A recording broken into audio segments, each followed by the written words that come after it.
دی وی طالبانو ورونو و یو ورځ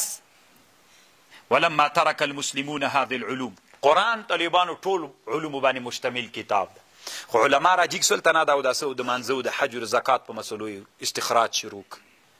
دی چې شروع که طالبانو ورونو دی څه وایي ولما ترك المسلمون هذا العلوم رأينا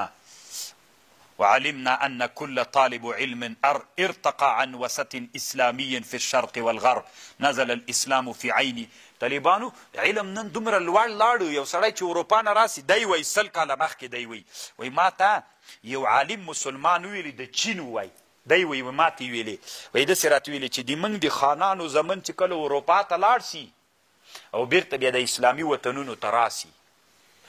موږ اسلام وطن ته بیرته چې راسي وایي د اسلام ته داسې د علماو ته په حقیره سترګه ګوري تاسې دا خبره واورئ طالبانو ډېر غټ عبرت پکې پروت وی د چینی عالم راته ویلي چې د منګه د ځوانان د خانانو زمن چې کله اروپا ته لاړ سي هلته اروپا وویني چې په هر باب کې څومره لوی پرمختګ کړی بیرته چې خپل وطن ته راسي د خپل علما وویني په حقیره سترګه ورته ګوري وی ولې په حقیره سترګه ورته ګوري وی اصلي علت دا د طالبانو وی دوی دا سترګو کې د اسلام حقیر کړی ده وی دوی وایي چې دنیا چیرته لاړه دوی تر اوسه پورې ملا اوداسونه نه دي وتلي دوی تر اوسه پورې له رپولیدین نه دي وتلي 1400 کاله تیر سول طالبانو دا مسله د رپولیدین ختمه ده موږ ترې وتلي یو نن طالبانو هره ورځ په افغانستان کې د رپولیدین په مسله باندې مناظره ده که نه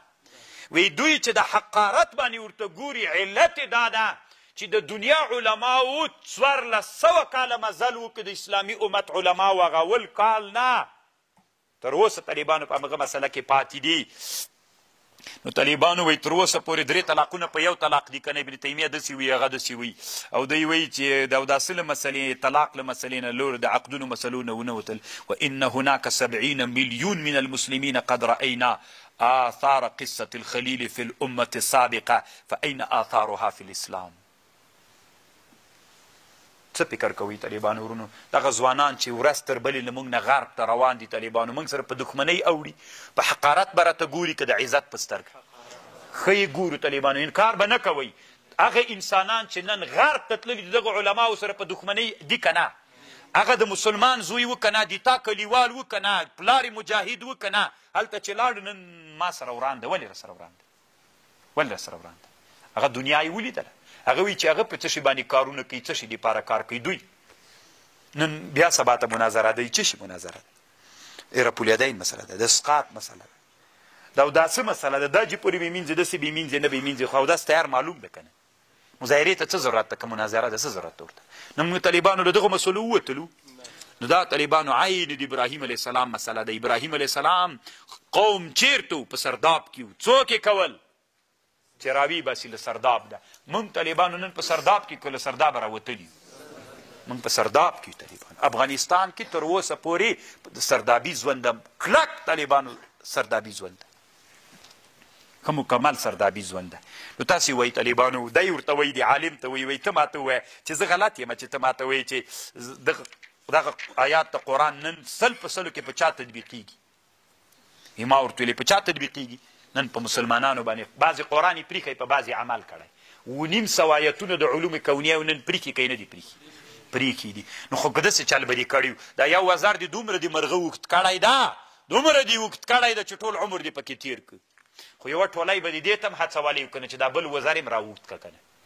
دا 900 نو بس طالبانو مرغه هم دلته شټېږي ټپ ټپ ټپ ټپ الوتی سي د پلار هم ولاکه والوځي او طالبانو چې دا وزر یې هم همدومره وایي لکه دا وزر غوندې د مرغه چې دوه رپه داسې ورکړي وي طالبانو الوتلی چې بل رپ یې ورکړي الوتلی بل رپ طالبانو د قرطبي په جومات په کېناستلی وي نن د چا له لاسه نسي کېناستی نن د علماو له خولې نه راوځي وي دا ټول علوم څوک دي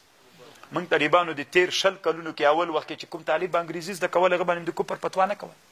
زه هغه ملایان اوس درونه ښیم طالبانو چې هغوی به ویلې چې د انګریزي کفر ده نه یې ویلې نن چې طالبانو حکومت راغی همغه ټول ملایان نن په انګریزي نه دي لګیا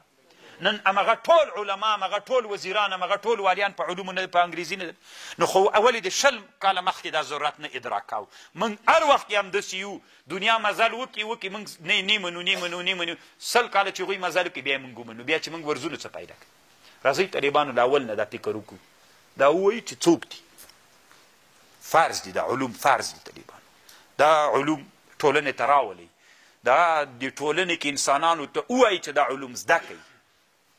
موږ ته طالبانو د دنیا هېڅ چاته طالبانو په دنیا کې داسې زمینه نه ده مساعده لکه افغانانو ته چې الله مساعده کړې الله یو لوی انعام پې کړی دی طالبانو تنتاوي څو ځایونو کې هغه زمانه کې په افغانانو افتخار کوي وی افغانانو هغه وخت کې انګلیس استعمار مات سوی ورته وایي چې ای افغانانو د الله په خاطر استعمار مو مات کړی لوی د انګلیس استعمار مو مات کړی د الله په خاطر علمي مخته لاړ سئ اوس که غریبانان پاتې سئ محتاجېږئ غریب غلام کیږي ګورئ غریب له پښو نه غورځېږي غریب بیا اشغال کیږي غریب بیا له منځه ځي د خدای په خاطر دی ډېر کوشش کوي طالبانو په هغه زمانه کې چې افغانان په هغه باندې ودرېږي اقتصاد ته ډېر کار وکړي معادن راوباسئ دې باندې دی ډېر د افغانانو ته نصیحت کوي چې زر معادن راوباسئ معادن راوباسئ چې خانان سوی بیا غلامي نه کوئ دا اوس طالبانو موږ سره افغانستان کې چې کوم افغانان جنګېدل دي تاسې په ولایتونو کې دا طالبانو خانان ول که غریبانان پیسې نه درلودلې نو څوک یې وکړي زه په رب درته قسم کوم طالبانو ځکه زه د ډېرو افغانانو ما سره رابطه کوي قسم په الله مجاهدین داسې د غریبۍ حالت کې دي ایران ته ځي طالبانو مزدوري نه پیدا کېږي په الله قسم مزدوري نه پیدا کېږي ده ته بله ورځ که یو بل دښمن راغی 1000 روپۍ ورکړي له مجبوري نه ګوره رسول الله وایي کاد ان یکون الکفر فقر کفرا دا فقر کفر ګرځېږي سړی کفر ته بیا هماغه چې هېڅ ونه لري طالبانو ښځې پې غور ورکړي نو خو هغه بله ورځ ته د تا د نظام په مقابل کې توپک راخلي رایخلي که یې نه راخلي په رب العالمین رایخلي نو چې روا اخیستن راځئ اقتصاد بډایه کړو ملا ته نه دا څه خبرې پرېږده اقتصاد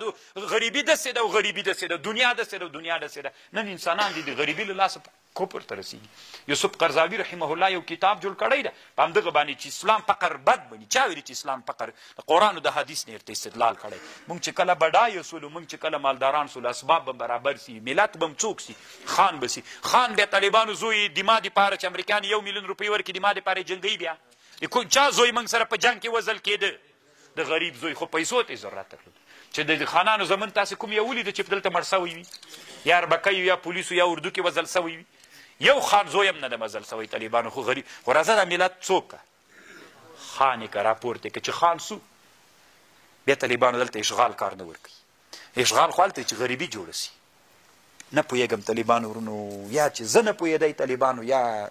والله اعلم زړه کې طالبانو یې سړي دومره ډېر دردونه یي که نه نو دې زمانه کې ټول انسانان په سرداب کې دي د ګوتو په شمار انسانان طالبانو ویښ انسانان دي چې هغه د سرداب نه راوتلي انسانان دي خو الله نه به دا وغواړم طالبانو الله پاک مو الله پاک دما دغه دعا قبوله که دلته دا ناست طالبان په دغه درد اخته که الله پاک په دغه درد اخته که چې د اسلامي امت د راپورته کېدلو درد ورسره پیدا سي چې الله پاکه دوی له موږ سره ملګري سي او د اسلامي امت د دې سرداب نه راوځي او د خټو نه راوځي او اسلامي امت بیا د خپل مسیر دپاره د رب د هدف باندې مزل وکړي